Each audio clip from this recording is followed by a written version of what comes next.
DraftSociety.com presents a Premier League Draft Fantasy Podcast. Welcome to the Key Pass Collective, your exclusive source for the information, analysis, and advice you need to dominate your fantasy leagues. Come on in. We've been expecting you.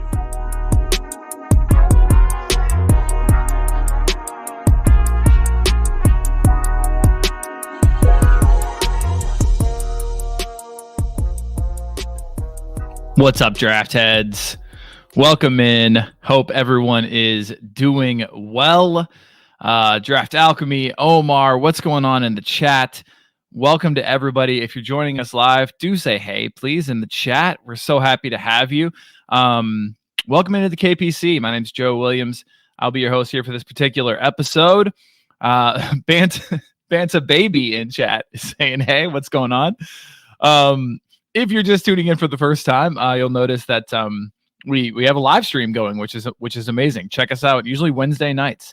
Check us out 5:30 Eastern time, almost always.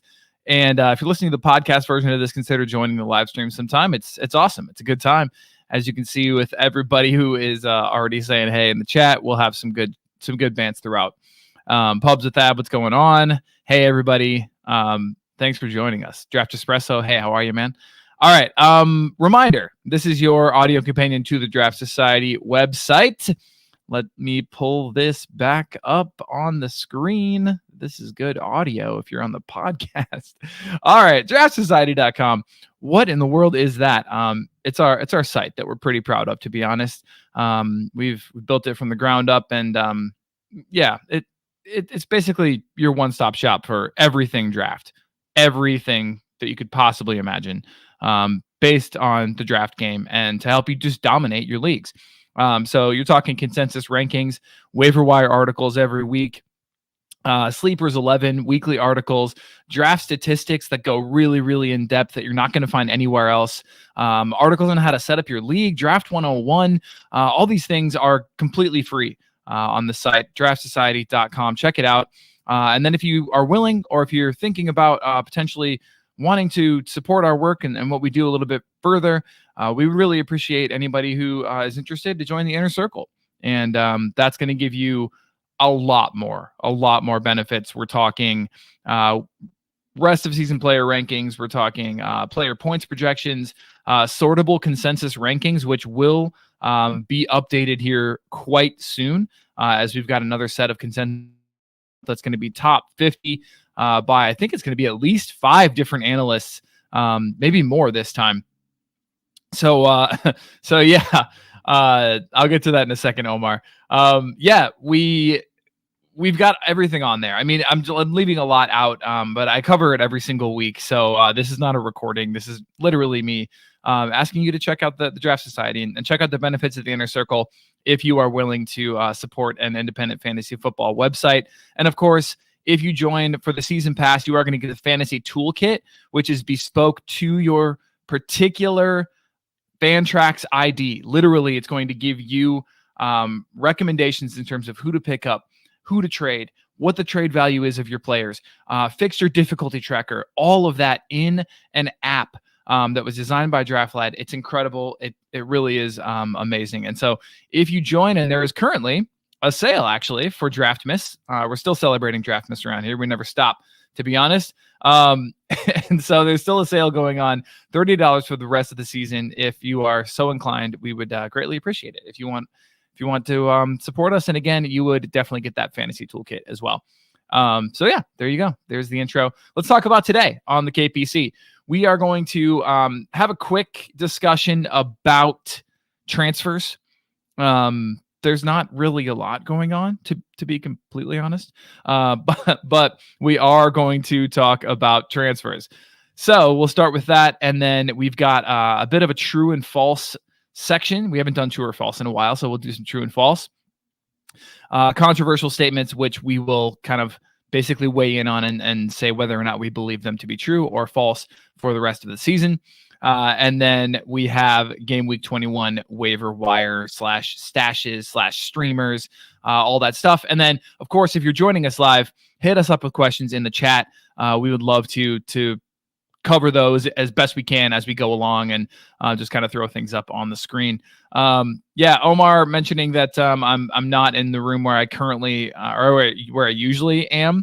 That's correct. I'm still in the bedroom from when my father-in-law was in town. Need to move my desk back, but he is gone, which I'll just say that he's gone. So that's nice. Anyway, let's go ahead and bring in Ryan. And Ryan, it appears we have an All-American episode once more, though I'm afraid in StreamYard I don't have the Lee Greenwood sound drop. I've got to put it in here. Wow. I know. I was going to say hit it, but really dropped the ball on that one. Amateur hour. I know. I mean, I could. Oh God, I'm trying to figure out how I can make this up to you. I have some sleigh bells for you.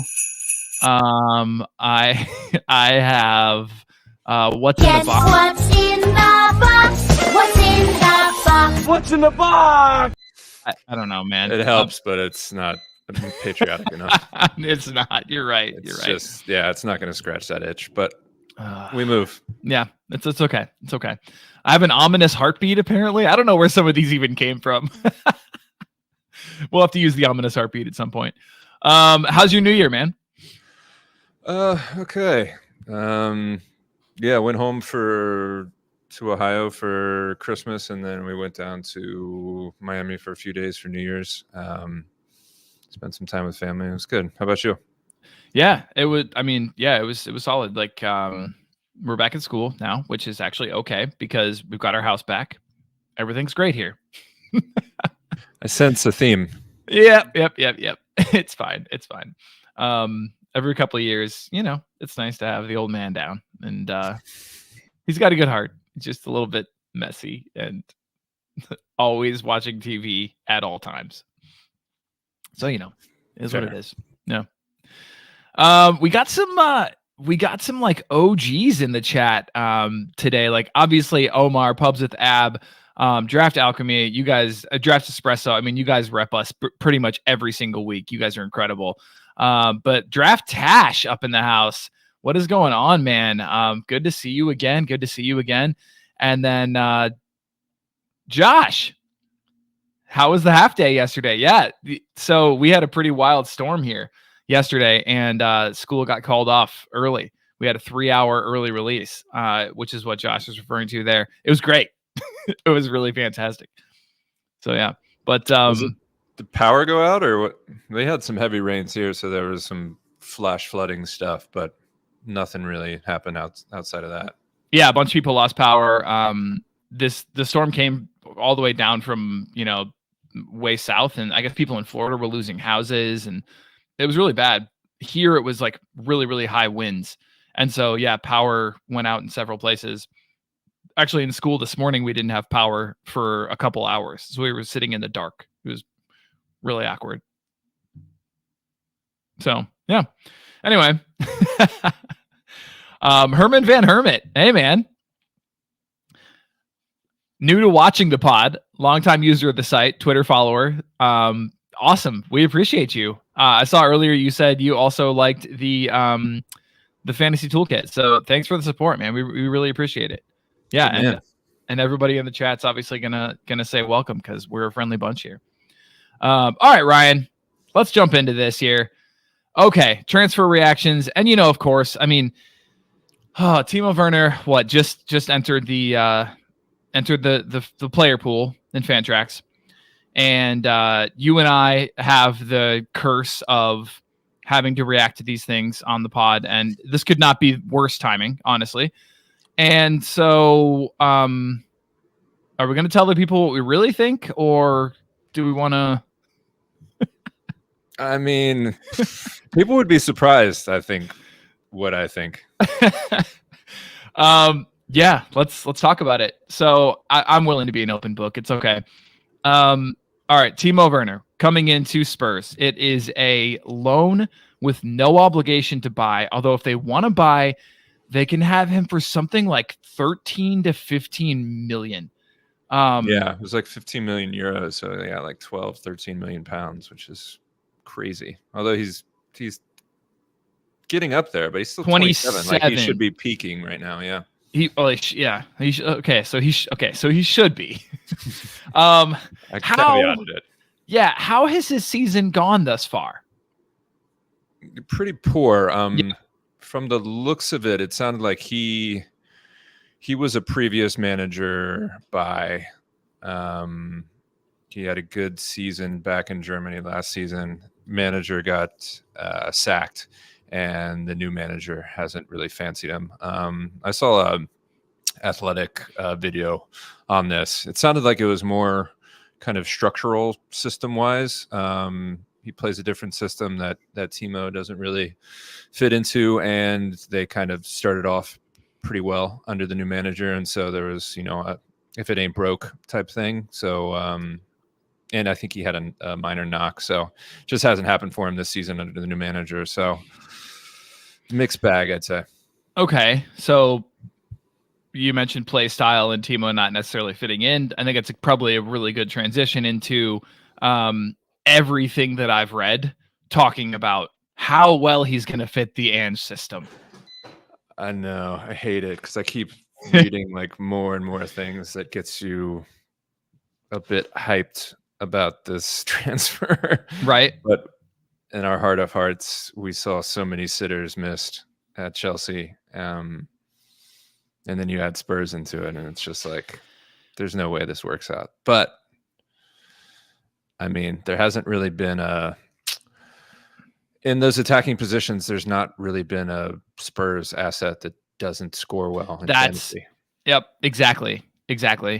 And he's even made a fantasy asset out of Richarlison, for fuck's sake.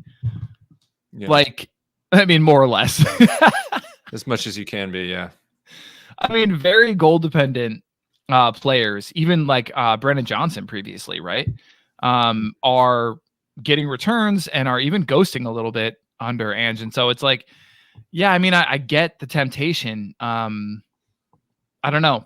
Let's just talk about, is there even a spot for him? Where does he play? I think there is, and I think that's another kind of quiver, arrow in his quiver, I should say, because he's a bit versatile. So he can. Excuse me. Oh, bless you. Sorry.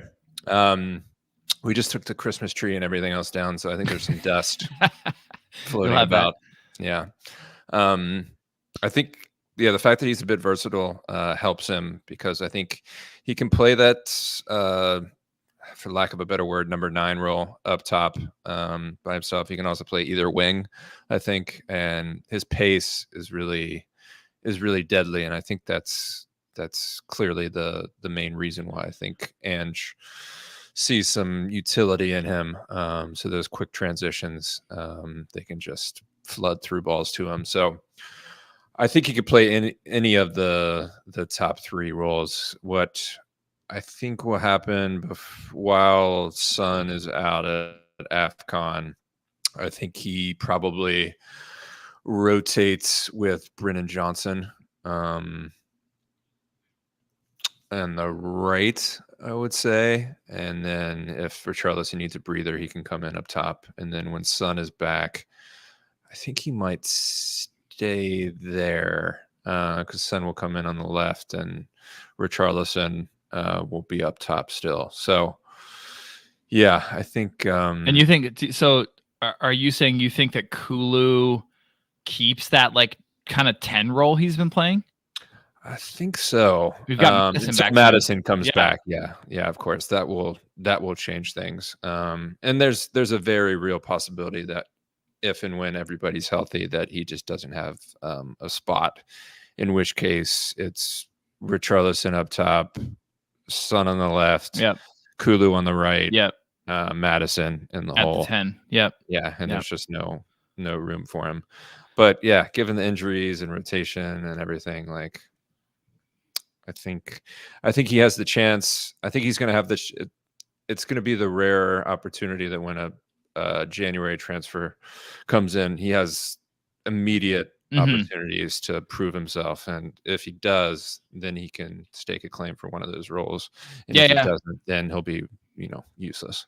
I mean, in fact, I would argue that like maybe 3/4 of the reason why they're bringing it is for that immediate need that they have, right?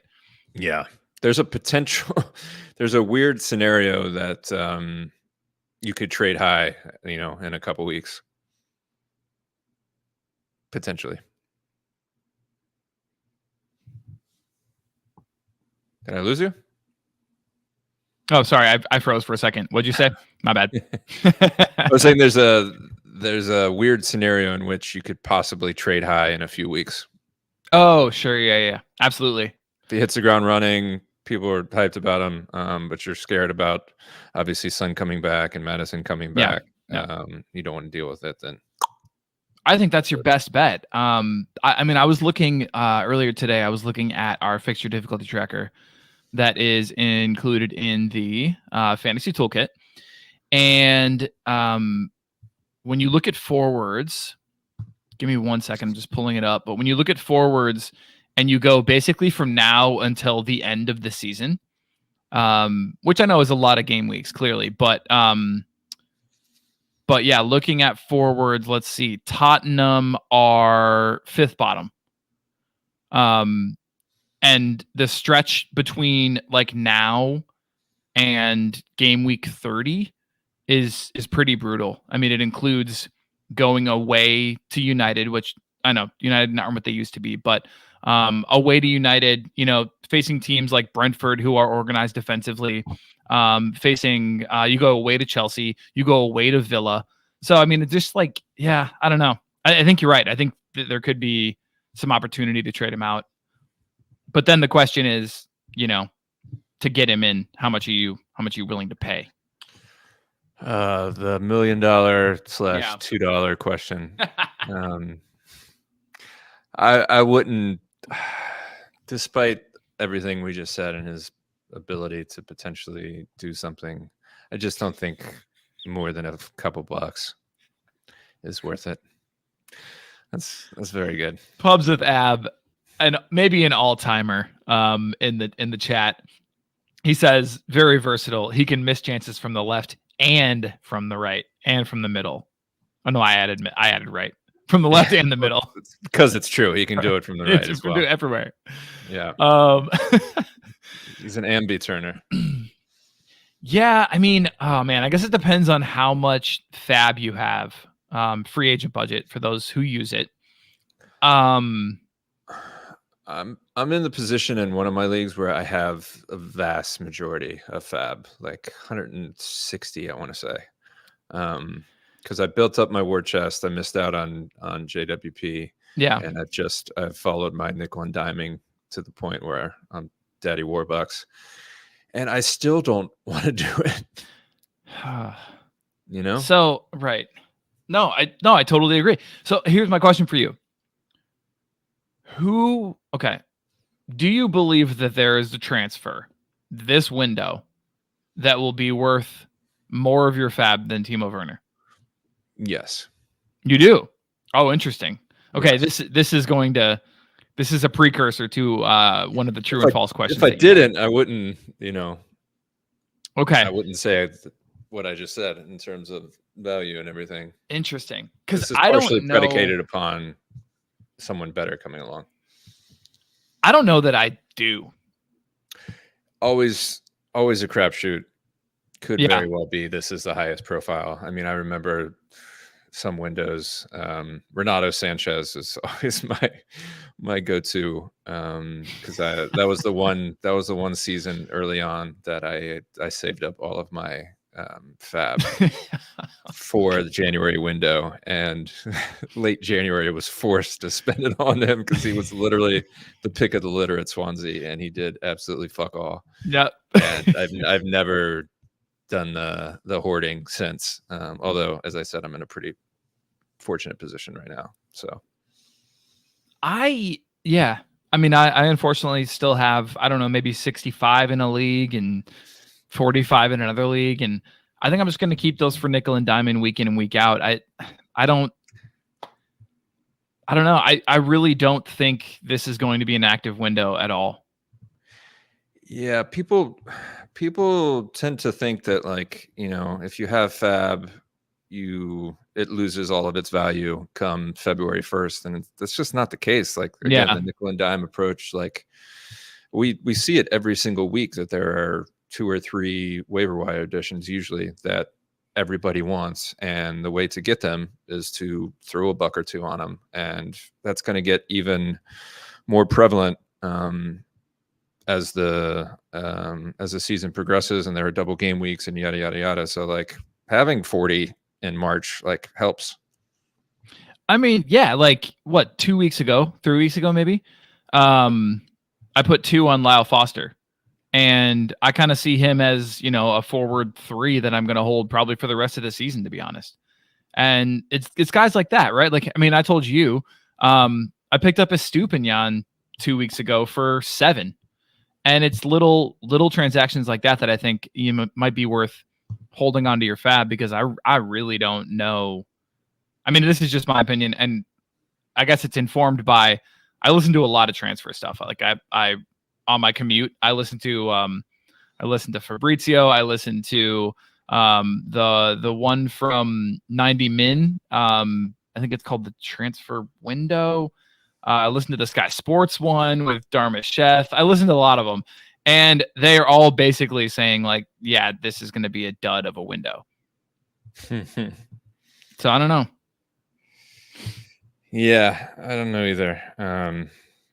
So what do you think then? If let's say that he is the highest profile transfer of this whole window, which is depressing to think about. I'm gonna hope he's not. Yeah. Class I mean, okay, yeah. Like, I mean, just because he's the highest transfer or the highest profile transfer doesn't suddenly mean he's worth 100 Fab, right? Like, so it does. You have to, like, use your judgment here, and based upon what I think he's probably going to do for the rest of the season, I hate this one, to be honest. I was thinking earlier today about how I was going to talk to you about this particular thing. And I basically, I planned out my response, which is this. This is a lose-lose situation. Because if you right now say he's going to absolutely flop and he doesn't, we look like idiots. And if we say he's going to kick on and he doesn't, we look like idiots. And if we waffle, we look like fucking fence sitters. So it's like, there's really no winning on this one. If I'm being completely honest, I think he's going to play a decent amount of minutes.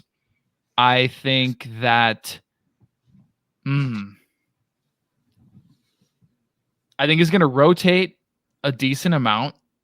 And I think maybe if you start the season today, he might be a forward 2. So top 24 forward, but he could be 13 as well. Man, I think this sweet spot, and we alluded to it earlier, is that he'll have a decent go at it at first, and then he'll struggle for minutes. So I don't think it's going to be a complete flop or a complete home run. So I think it might be somewhere in the middle there. And how much do you value the next 3 to 4 game weeks and the potential to trade high versus how much Fab you have and who else you think is going to come through the window? So yeah, a couple bucks. I mean, for reference, let's talk about forward 2s. Number 13 currently overall, we have Joao Pedro, which everyone knows the nightmare that he's been to roster this year. Anthony Elanga, Nicholas Jackson, Leon Bailey. Leon Bailey is 16. Alexander Isak, Jeremy Doku, Pedro Neto, Jordan Ayew, Yohan Wissa, Simon Adingra, Chris Wood, Luis Diaz. Yeah. As we've talked about, it's been a forward streamer type year.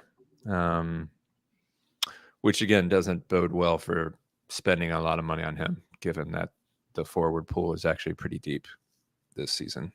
Yeah. Forward 3-wise. I don't know. This is a really tough one, man. There's a league where I have Son, Richarlison, and Brendan Johnson. Oh man. And that's been fine the last month. But yeah, I'm a little bit concerned. But at the same time, I'm not. It's a very weird feeling to have. I'm not really sure. Yeah, I know.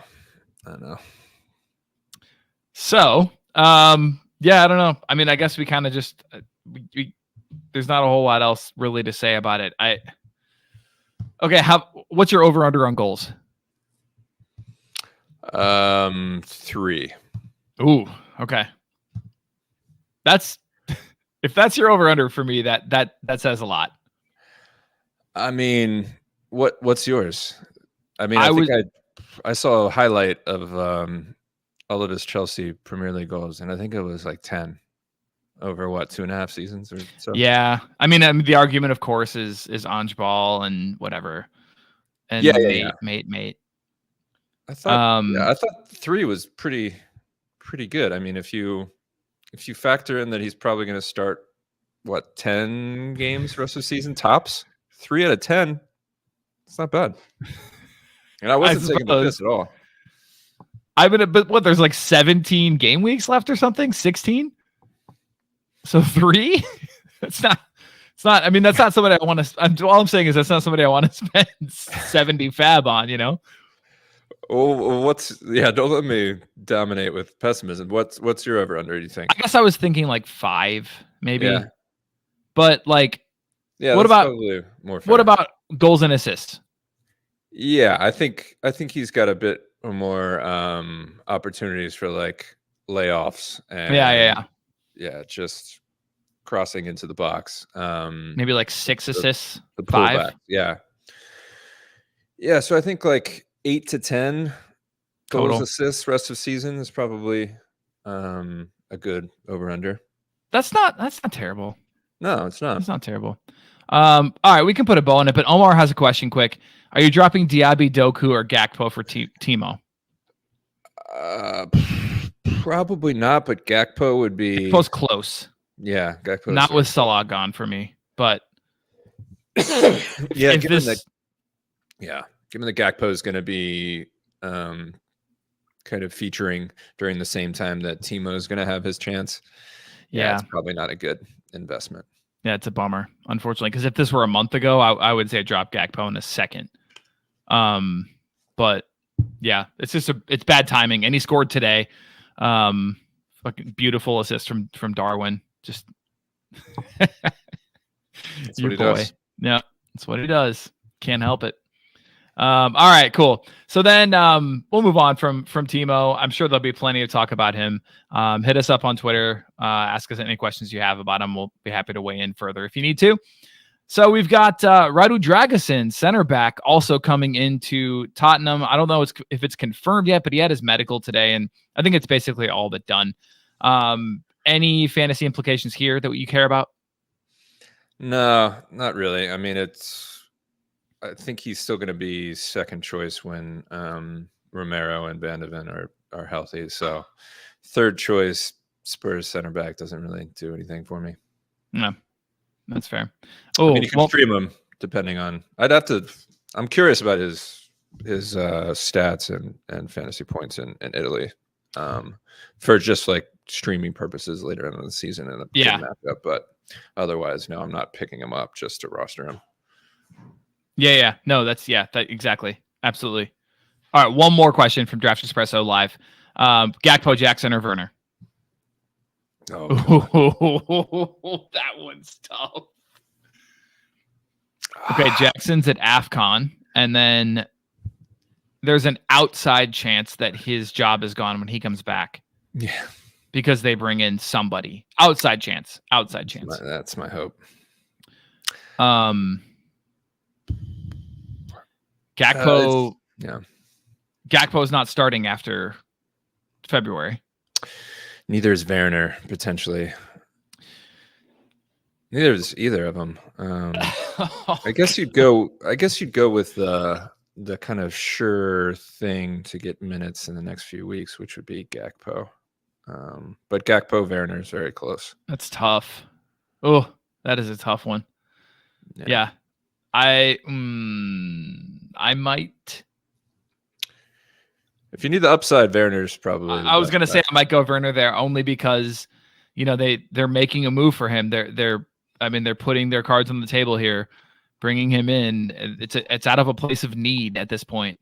I might risk it with Werner because you know what you get in Gakpo, and week in, week out, it's not great. And you know what you get in Jackson. He just needs a couple of years. I just don't think he's there yet. Yeah. Werner could do it. Yeah. That's a really tough question. Good one, Draft Espresso. I'm firing up the old useful draft metrics from a few years back. I want to see what Timo has been doing. Ooh, very nice. Okay, good. I love it. Tom joining us. What's going on, Tom? Welcome in, man. All right. We got one more to talk about, Ryan. This is Valentin Barco, left back for Brighton and Hove Albion, coming to us from Boca Juniors, highly rated 19-year-old. Does he play, and does this affect Estupiñán? Are we worried at all about playtime for any of our fantasy assets that actually see significant minutes? Because I think he's probably going to be a rotation piece. Yeah, I don't think he's going to get many minutes, and certainly not enough to threaten Estupiñán. If he does hit the ground running, I could see him maybe slotting into right back while he's finding his feet. But yeah, I don't think it affects Estupiñán, and he's also one in the Dragusin category where it's just like, we'll keep an eye out, but I'm not gonna pick him up when he goes into the system. Yeah. It's not worth it. Yeah, for sure. I mean, it could be months before he starts, a month or whatever, before he even sees any game time. So, all right. So I just put up Timo from 21-22. Okay. All right. What do you think his points per start was and ghost points per start? Ghost points are 3.4. Holy shit. 3.7. Wow. Points per start, then that's going to put him at something like 5.8. 6.5. Oh. 15 starts. So yeah, not good. No. But still, style of play and all that. But I know, different system. Blah blah. Not good reading though. Anyone in my leagues, if you bid more than 10, you're getting him over me. I'll just say that. 2020, 2021, Timo's different beast. Oh, okay. Points per start of 10.7 and ghosts of 6.7. All right. Okay. Yeah, that's better. That's nice. Actually, 10 points per start is the magic number. We're going to talk a little bit more about that one in a little bit. But yeah, that's interesting. Okay. I like that. All right. Well, speaking of, let's get to a couple of true or false conundrums that we have going on. So one second. Hold on. This is good radio. Tell me the truth. You owe me that much.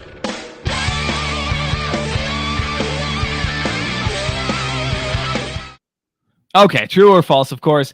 This is the segment where we pose slightly controversial questions and weigh in on whether or not we think they're going to come true. To what extent are they going to come true, or are they false? They will not actually pan out as they are laid out on the screen. So, Ryan, you have the first couple of these. Why don't you go ahead and lay your first one on us? Yeah, this is one that I've struggled with, and I know Discord has been abuzz with this conundrum. So, given the fact that we got very fortunate, us Alvarez drafters, with how things have panned out so far this season, nailed on, always in the team sheet, scored pretty well, bar a few games.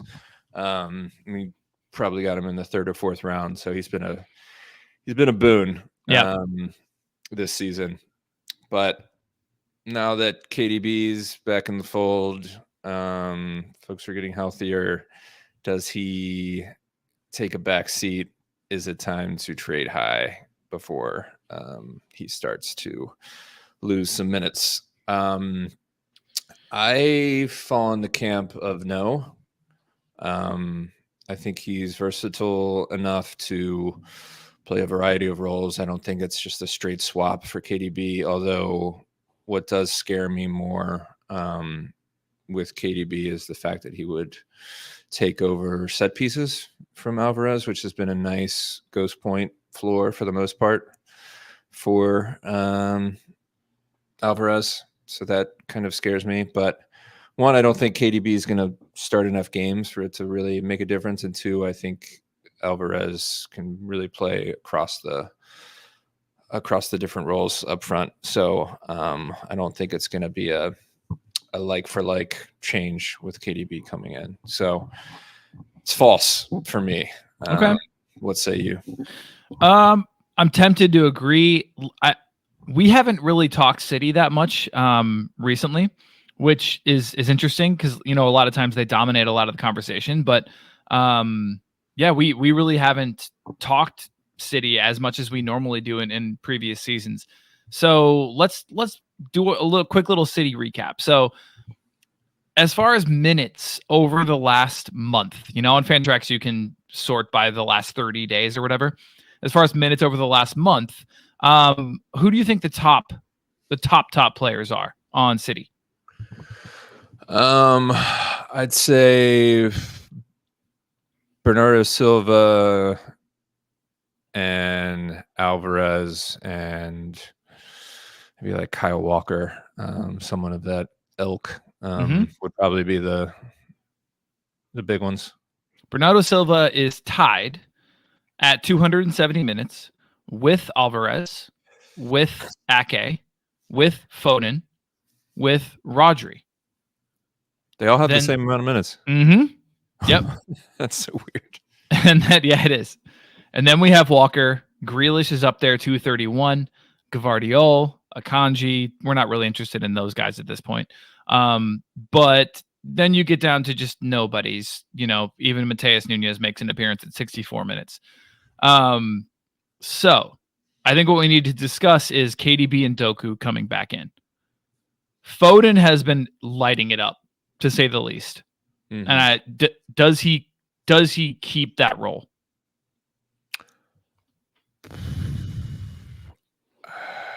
I think him or Silva the best chance of losing their spot.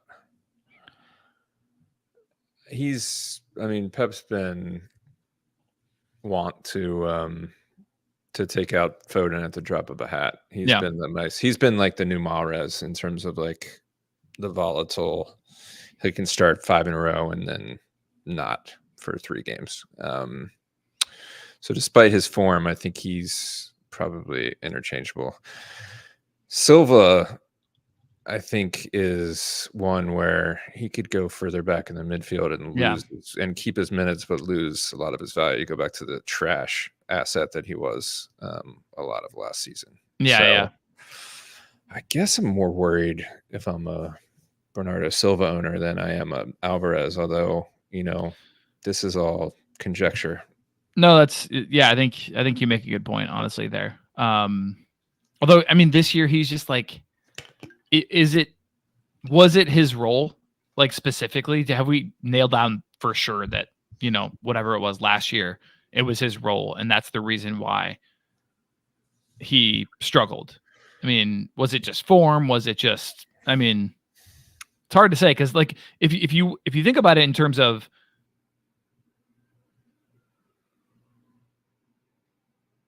he's a great fantasy asset. Has been.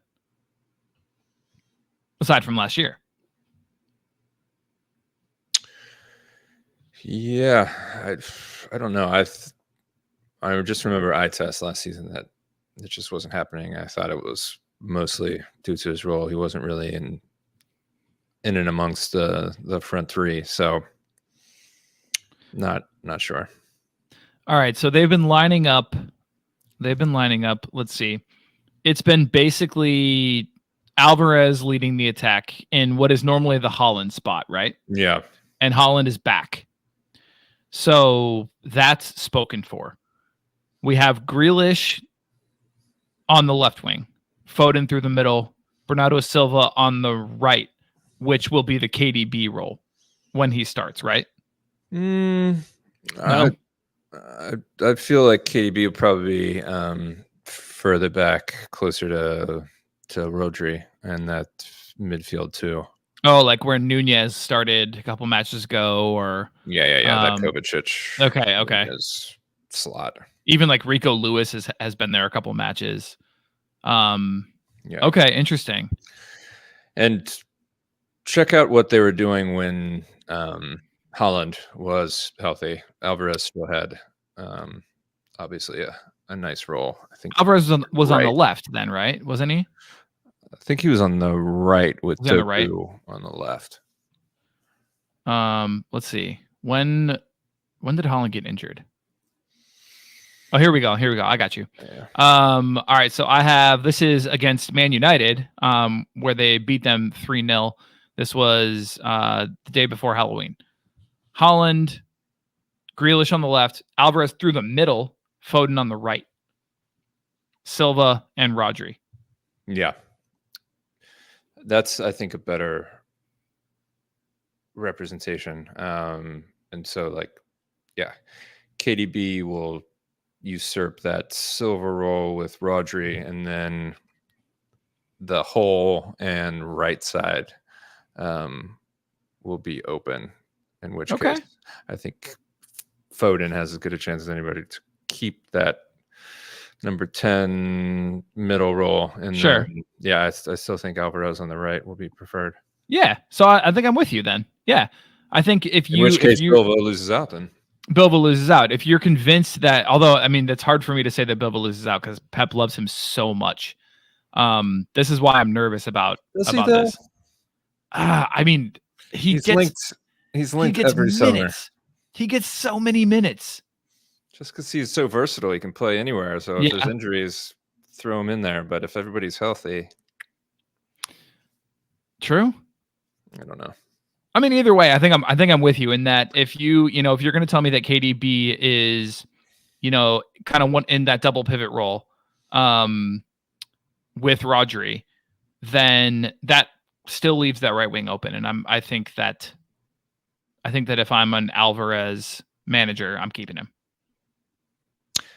So in that case, better question now is the time to trade out Bilbao.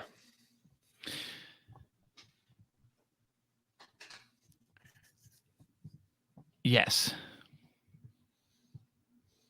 I'm gonna say yes, because couple of things. Headache. Yeah. Couple of things. Either he loses out to KDB in the scenario you just outlined, or he moves back into what potentially was the reason why he sucked last year.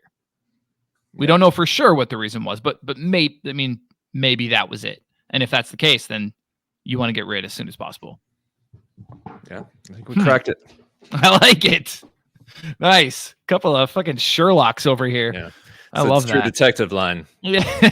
then ask the right fucking questions. Yes. Oh man. So at our staff meeting the other day, our principal was like, what show could you watch over and over and over and never get sick of? And so everybody was saying like The Office, and like some people were like Jersey Shore, or like some people said like 30 Rock, or like whatever, all those Schitt's Creek and all those shows. I just said True Detective season 1. 100%. Just to further alienate my coworkers. No, but it's true. Like Yeah, I have an old iPad, and I have like 5 or 6 things downloaded on there. I have True Detective season 1, and I rewatch it every trip I take. Yep. I think I watch it maybe 15, 20 times a year. Like, It's poetry. It's like and just it's visual poetry. yeah, it's so good. And It's so good. It's so long that like once you get through it and you have like a little bit of a lull, going back to the first episode is like still, Yep. Refreshing. Yep. Oh man. Yeah. Anyway, all right. We cracked Man City. It's never been done before, but we did it today. It's amazing. American ingenuity. There it is. All right. True, false. Ryan, what you got this one? Yeah, I changed it from top 25 because that's did? just Okay. absurd. Yeah, to top 50, which I think is a bit more reasonable. Okay. So yeah,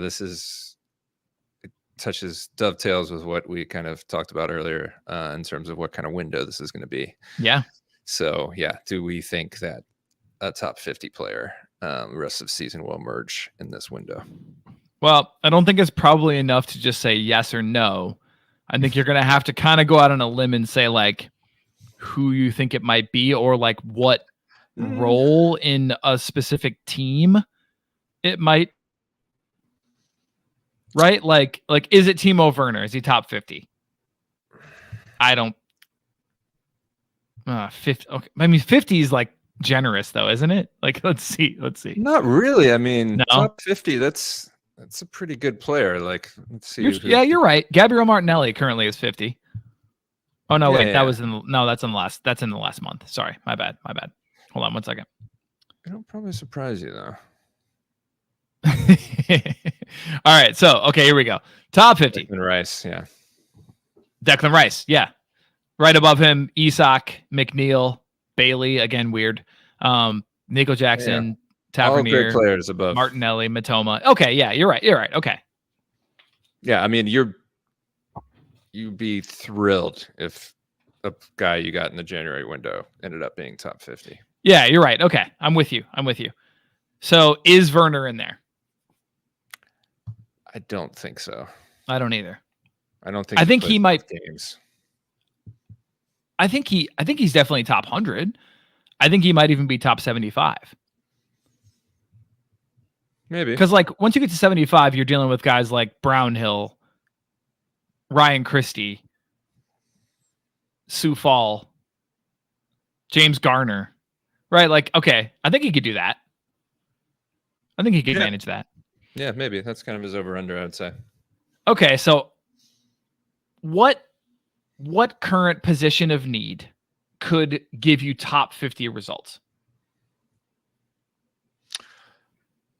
If past is prologue, usually the January window, the guy, one or two guys that emerges is just kind of like he could be decent as opposed to like the guy. Like think like Weghorst, who we thought, going to Burnley under Dyche was going to be like the guy, versus Kulusevski, who was like, well, how the hell is he going to get any minutes?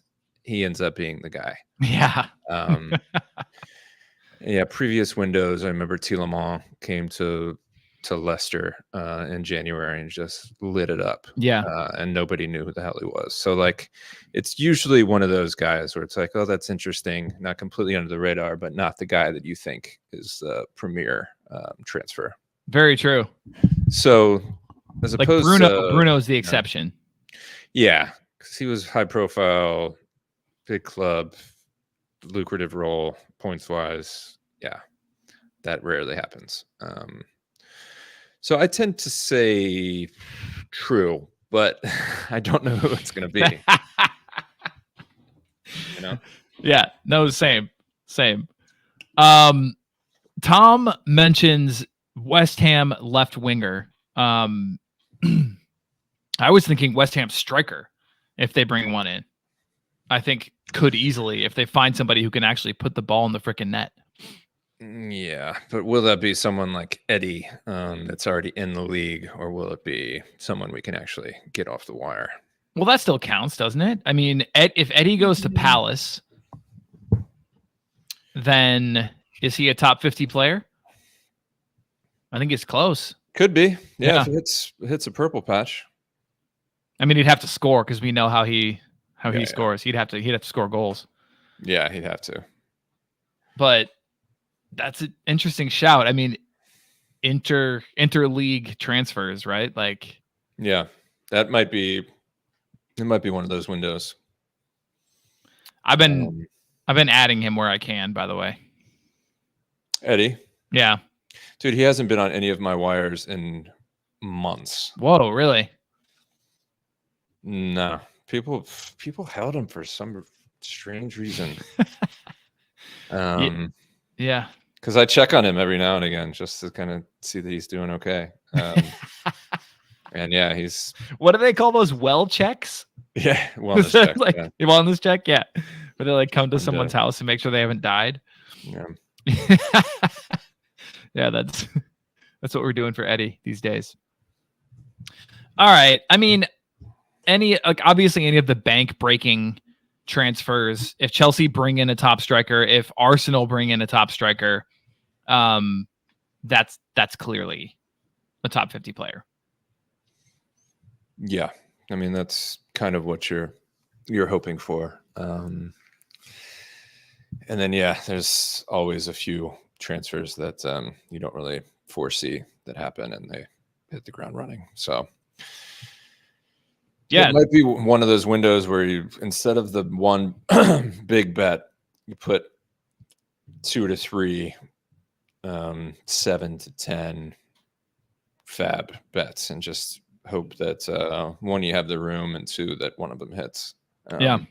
Wolves got rid of Sasha and Fabio Silva, and Wang is obviously at Asia Cup, so I could see them getting in a forward. Will it be someone like Danny Ings or an actual forward? TBD. Oh, Danny Ings' family is upset with you at that one. Yeah. Draft hash. Broya to West Ham. I mean, he's another one who would have to score goals. So yeah, the West Ham striker role has been, other than Antonio during the restart. Yeah, it's been a poison chalice for fantasy points, at least. Broya is not the player that would make me believe in that number 9 position. Yeah, I think Eddie would have a better profile for that. That, counterattack. They can thread through balls into him. He can run his ass off. Yeah, get him behind. Yeah. Which, I mean, we don't play to his strengths. So, I mean, but Antonio has speed, and look how that's turned out. Yeah. But also his hammies are pieces of chewing gum. So yes, this is true. Chat, let us know if you guys have any other thoughts on potential interleague transfers that might be juicy or interesting that we're not remembering, or that you've heard buzzing about. Because otherwise, I mean, everyone else I'm thinking of is going to be rostered. Like, there's talk heating up about Gallagher to Spurs. You're not getting Gallagher in any of your leagues. So that's just sort of like a moot point. Yeah, and at this point, Benrahma, whether he stays and takes up that left wing role at West Ham, or if he goes back to Brentford, which I've seen reports about, he's taken at this point. Reece Nelson's been linked to West Ham. He's somebody I would certainly keep an eye out if he went to West Ham or stayed within the Prem. I would certainly pick him up. So I've heard ESR. I know that Villa have they liked ESR for a few years now. Do they come back in for him? Yeah. I can't see it, but it's a possibility, especially if we want to free up some funds to get someone like Onana or a striker over the line. Is there we just stay put? Is there anyone else that Arsenal's looking to get off the books? Jorginho. Cedric for years now. Oh. Yeah, checks out. Yeah. I'm thinking of other major guys that might be moving. I mean, you've got Martial, who won't stay in England, I don't believe.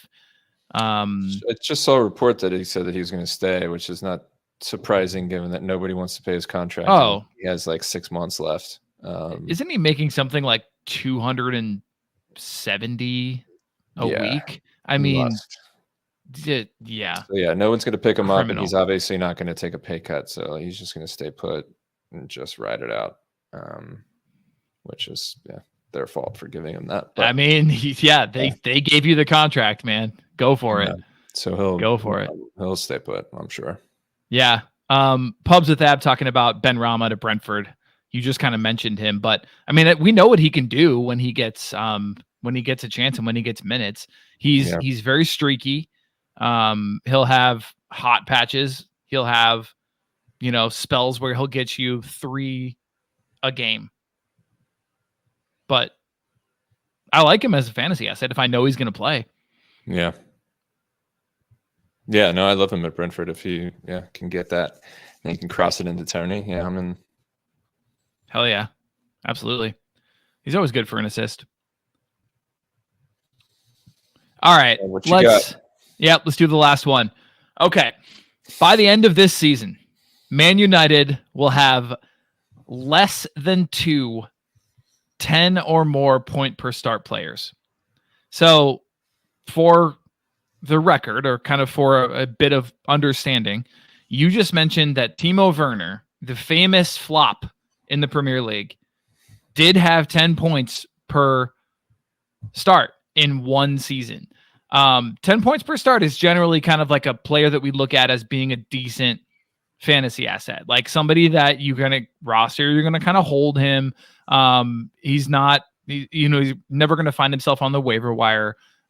This is a guy that is going to be on your team. He's not necessarily set and forget, but he's going to be a valuable fantasy asset. You're looking at guys like, guys like Jensen this season, or somebody like, Joao Pedro is an interesting one, but somebody like, a Moussa Diaby is 10.5, right? And there's a reason why he hasn't been dropped in a lot of different leagues. So yeah, 10 seems to be kind of that magic number where they are involved. They're a fantasy asset, maybe not every single week, but there are games where they will light it up and they'll make you happy that you have them on your roster. So Man United, less than 2 players with 10 plus points per start this season, by the end of this season.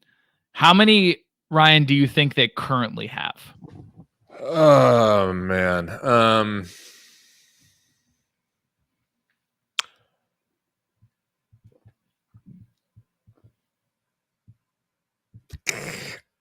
0? Honestly, like I mean, the easy answer would be Bruno, and potentially like one of Shaw or Delo or somebody. All right, let me give you Bruno. Let me give you Bruno, and then I'll tell you that there's one more, and I'll tell you that it's not somebody that you would expect. Is it like Johnny Evans or No. Maguire? It is Maguire. Yeah, it is Maguire indeed. So they currently have 2. Maguire sits at 10.1 fantasy points per start. Bruno currently at 12.4. I don't know how you can say no to this. Yeah, I mean, Maguire would have to keep pace, not start another game, basically. And yeah, Bruno would obviously be clear. And somebody else would have to emerge, which, I mean, that's the question. Rashford would have to hit his purple patch. It could be Garnacho. Yeah, I mean, I haven't checked the numbers, but he strikes me as somebody who would be a bit goal assist dependent. That's a good question. He's currently on 9.3. Yeah. So he's getting close. That's on 12 starts. Let's see. His median points per start is 8. Can't see him ghosting more than like 6.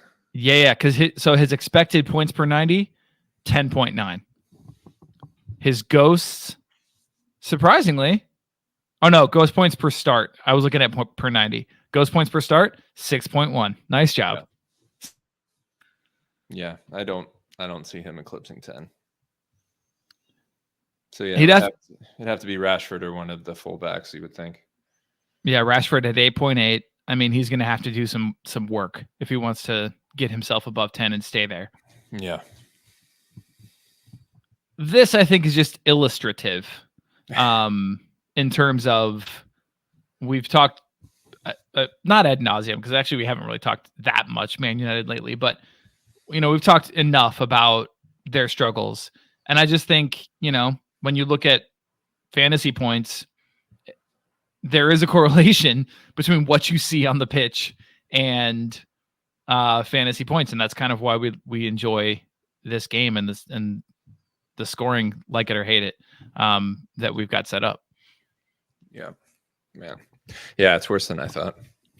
Yeah, it's like it's a black hole for me because I have my policy. I've never rostered a Man United player, so like that's kind of a blind spot. So sometimes I don't know their points and history and all that. Did you know that Arsenal also only have 2 players? Is that right? Who are above 10 points per start? Wow. Yeah. It's a really sad day at Arsenal. Saka and Odegaard? You got it. Yeah. Because I was like, Martinelli is probably close, but not there, and nobody else. And Jesus is knocking on the door. 9.5. Yeah, he just hasn't started enough to get a groove. Yeah. Yeah, we're gonna hope that turns around. Yeah, I think it will. I read that Thomas Partey's got a bit of a bump up in terms of his return. So they're thinking end of this month. So I think he unlocks a lot. I mean, we joke about progressive passing, but like he's that guy. And then he allows Rice to be Rice, and doesn't necessarily mean that Kai has to play LCM. Like it does a lot for us, and he's, other than Xhaka, has been the missing link this season when juxtaposing the attack from last season to this. So if he can come back and stay fit, I think he's going to raise all ships. So, I mean, Arsenal have taken a lot of heat, especially this week, about their lack of goal scoring. Like every news source, every podcast that I've listened to, they're talking about Arsenal and their crisis.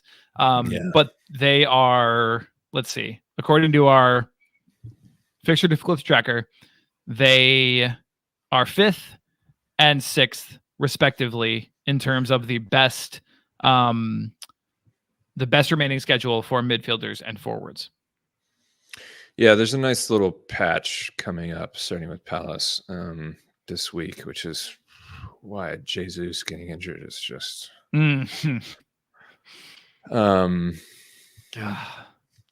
So yeah.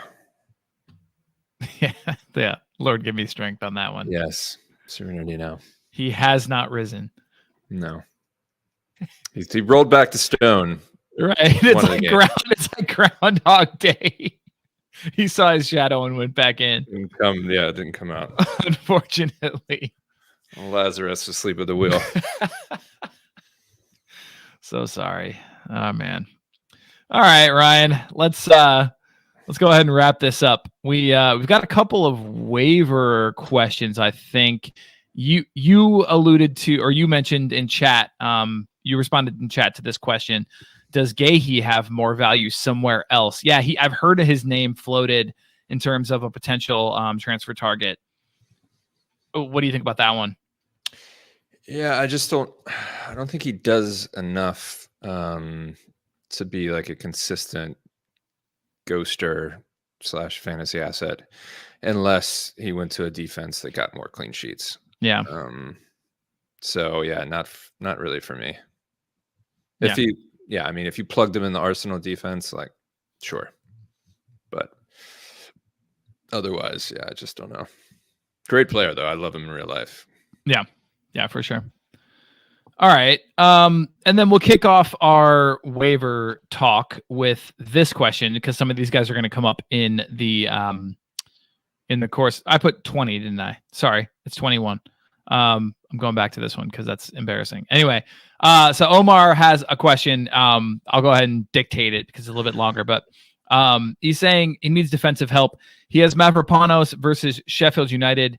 But oh man, I know I had the same thing. He came off injured midweek, and so now it's up in the air whether or not he's going to play. He looked like a good start, but yeah, now it's like you're not quite sure.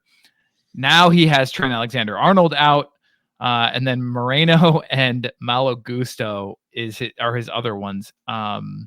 Somebody dropped Pinnock. Do I grab him for any of my defenders? If this is not the non-ghosting league, absolutely pick up Pinnock.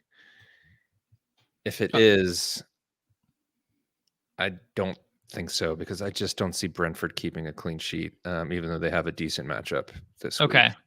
Let me translate that. So he's saying that if you're in a league where you get points for things like aerials, interceptions, etc., then Pinnock is absolutely worthwhile.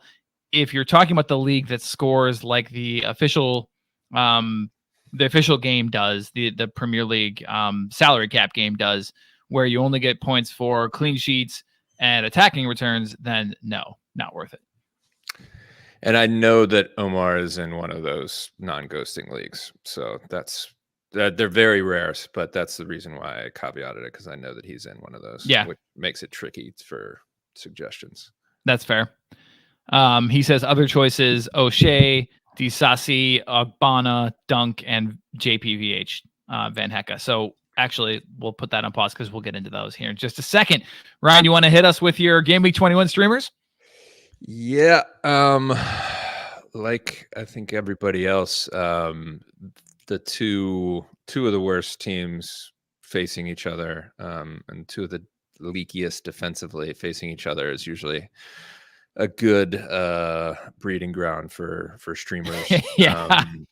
So, and that's Friday. Bene. People need to keep in mind that's Friday. Yeah, so you can get a warm body in early while we wait for this 6-month game week to roll through. Ogbene has been floated as starting versus Burnley as Luton forward. Can score pretty well. You kind of like anybody up top if it's Ogbene or Carlton Morris. I'm playing against Adebayo, so of course expect fireworks. So keep an eye out for that. Dara O'Shea, I don't like them to keep a clean sheet, but he goes really well, and he's going to have a ton of sumptuous Alfie Doughty crosses to contend with, so he should get a fair amount of aerials, and the off chance that maybe they keep a clean sheet, although I don't see it. I think it's more for ghosts. Madueke versus Fulham, another kind of early Saturday. Did really well last time, got his goal, and I think a 20 spot. Fulham's a bit harder of a matchup than the Luton, but we'll see how the midweek loss to Borough affects them. But yeah, gotta like your odds. Fulham at home still, and they just had a tough game obviously today against Liverpool, so maybe they're not up to it. And Chelsea really need a win, so yeah, I like they do. Madueke there. And then you got your pick of the Liverpool local lads, brothers. versus Bournemouth. One or both are going to start. I've seen a couple of teams in various leagues picking up both, which if you have the space is not a bad shout. Problem is they can get you 20. They can also get you 0.5. Yeah. There's no floor, and Liverpool without Salah and Trent are kind of a lockbox. You just don't know what you're going to get out of them. So Yeah. And this is a late game, which is why I put the slash, because you're gonna want cover for that. Bournemouth away at the moment. Tough Not a great fixture. Yeah. Yeah. So the folks that are talking about in that vein, picking up Connor Bradley, it's a tricky prospect, because I don't think they're going to keep a clean sheet, and we just don't know enough about how well he scores. I mean, I'm still confident enough with Gomez that he can still get me 7 or 8 if they concede, and I think they will. But Bradley is it's tough. I wanted to mention him because I noticed that neither of us had him on our streamer list here, which people are going to find interesting, right? So let's look at his numbers quick for tonight, just to see kind of how things went. No clearances, no block shots, 1 interception, 6 tackles, 2 key passes, 3 crosses, none accurate. one big chance created, 2 aerials, 0-1. And then 4 dribble attempts, 1 successful. It sounds to me like 5 ghost points, maybe 6. Somewhere in there. Goal conceded, yeah.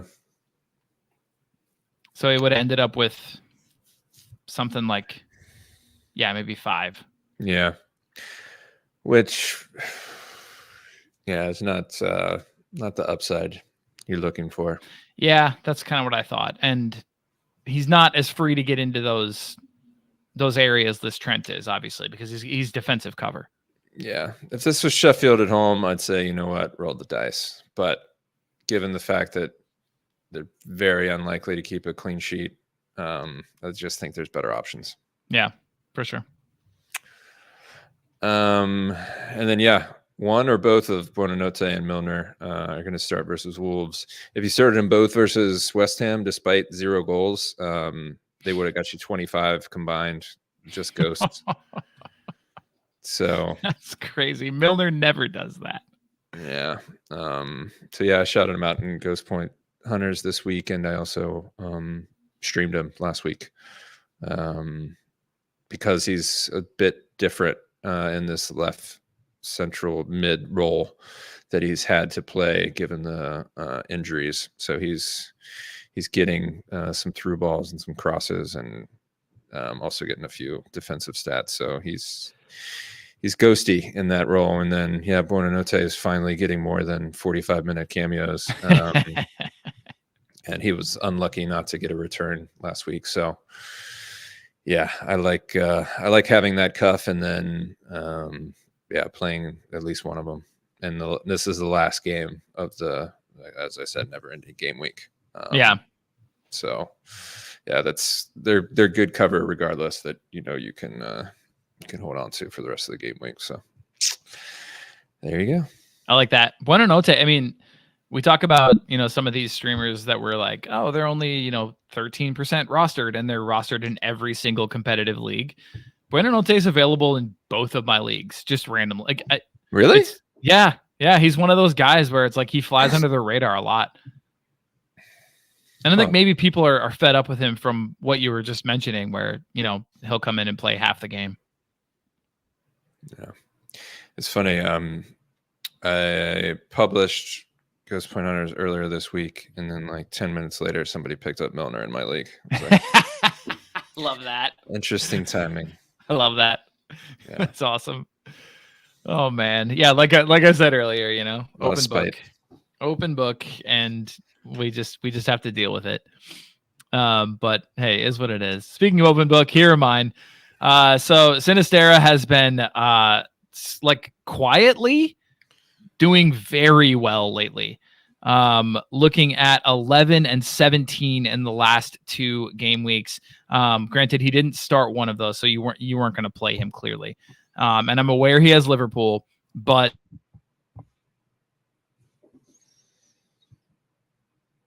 right. So So I think Sinistera, should he start, could be a decent play. He could be a nightmare for somebody like Connor Roberts. Like, I just think, it's. I think he's a decent play if you're kind of hemmed up. So Sinistera, I know it's versus Liverpool, I'm aware, but I think he could still be fine. Fornals, not a lot of people kind of talking about West Ham and their lack of reinforcements at the moment. They're having an absolute injury crisis. And Fornals is going to slot in probably against the worst team in the league. Yeah. So that's one that I would look out. That's another one where, uber competitive leagues here, but he was available in both of my leagues just today when I was doing this document. Yeah, he's a great shot. He's one I was thinking about as well. But I have Ben Rama already in I think most of my leagues. So I think they'll both start. Yeah, I think they will too. I'm just saying, like, that's why I didn't go for him. I don't want to do a stack, but if I needed a mid and I didn't already have Ben Rama, I'd definitely roll the dice on Fornals. Yeah, I mean, it's going to be a weird lineup for them. I mean, JWP's fine, right? He's healthy. You've got Fornals, you've got Ben Rama, Souček, I think is good to go. Yeah. And then up top, is it Ings? Oh, God. Mubama, maybe. I mean, you got Paqueta's out for a couple months. Bowen's seemingly out for at least a few weeks. And then you got Kudus off to AFCON. So, and Antonio, who's coming back, but I don't know that he's fit yet. Yeah.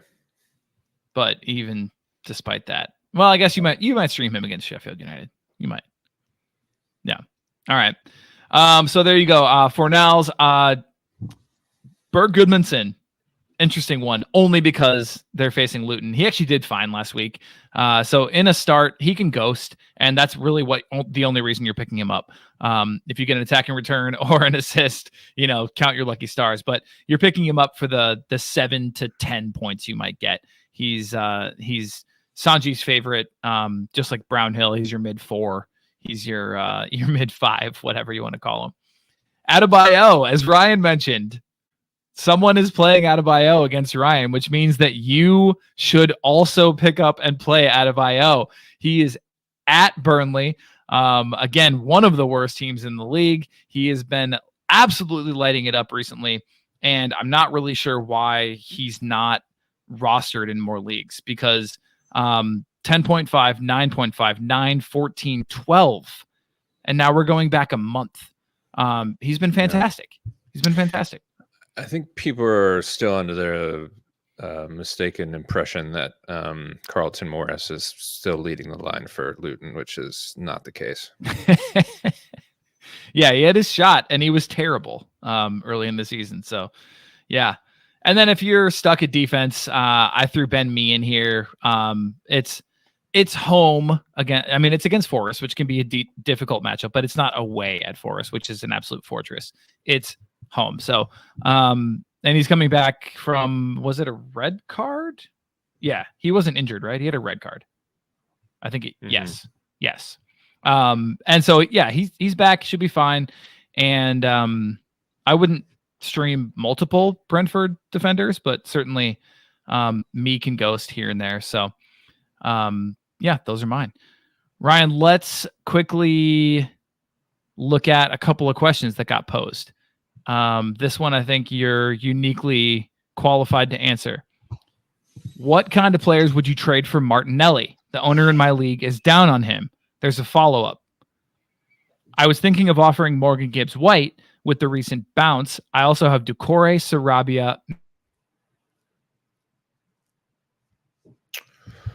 Mikolenko as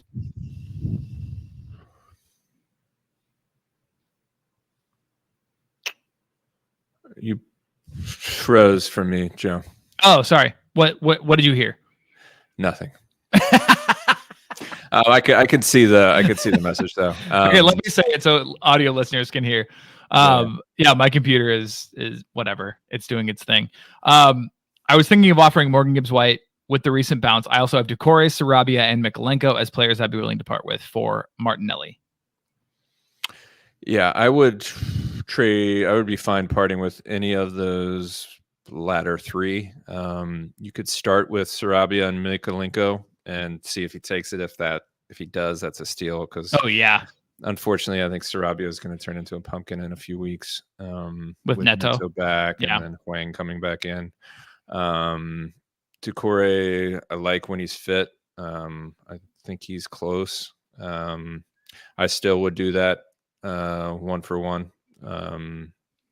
But I would prefer to do the Sarabia Mikolenko if I can. That'd be awesome. If he balks at that, try Doucouré. I'd hold MGW just because I like the set piece floor, and as I kind of predicted, he seems to be Nuno's boy, so I like holding on to him. But then, trying to move some of these other pieces. Yeah, because I still like Martinelli, and I think the Arsenal attack's going to get their shit together, and Martinelli is going to be a beneficiary of that, just because like that left side's just been really unstable with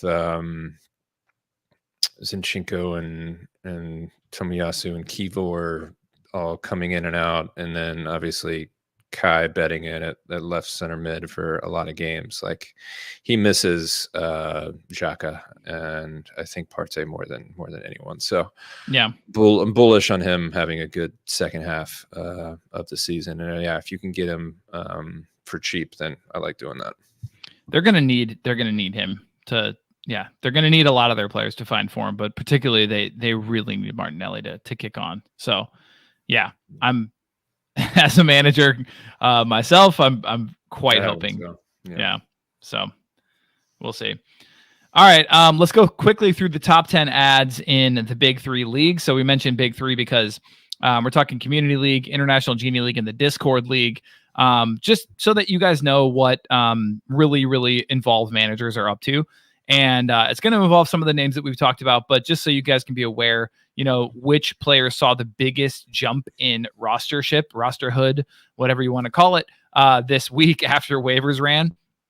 Number 1 overall, none other than Mickey Van de Ven, who goes, I don't know why, who goes from 6% rostered to 50% rostered. But then we have Mavropanos, previously mentioned, Harvey Elliott, Curtis Jones, Goodmanson, Gonzalo Montiel for Nottingham Forest away at Brentford, went from 6% rostered to 33% rostered.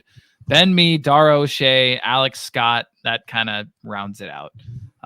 So a lot of the players we mentioned in there, some of maybe even deeper shouts that you guys could entertain if you're interested. But there you are, top 10 ads from the Big 3 leagues. And with that, we'll go ahead and shut it down. Any last words, Ryan? No. Good luck navigating these treacherous waters. Yeah. For the next 2.5 weeks. It's such a weird game week. But just get folks in while you can. Yeah, love it. Chat, you guys are amazing. Thank you so much for interacting with us and just making this thing a blast. We love you all, and thanks so much every week for just the energy that you bring. You're amazing. And last thing is, if anybody is in or around the Richmond, Virginia area for President's Day, we're going to be doing a little mini draft-a-palooza. So if you can make it to Richmond, Virginia for a beverage, for a couple of pints, let us know. We'd be happy to get together and meet you out somewhere and raise a glass to this game that we all know and love so greatly. But other than that, best of luck on this never-ending game. Make it to the end of it. And I hope that by the time you do, you have fewer gray hairs than me and Ryan. Talk to everyone soon. Cheers. KPC out.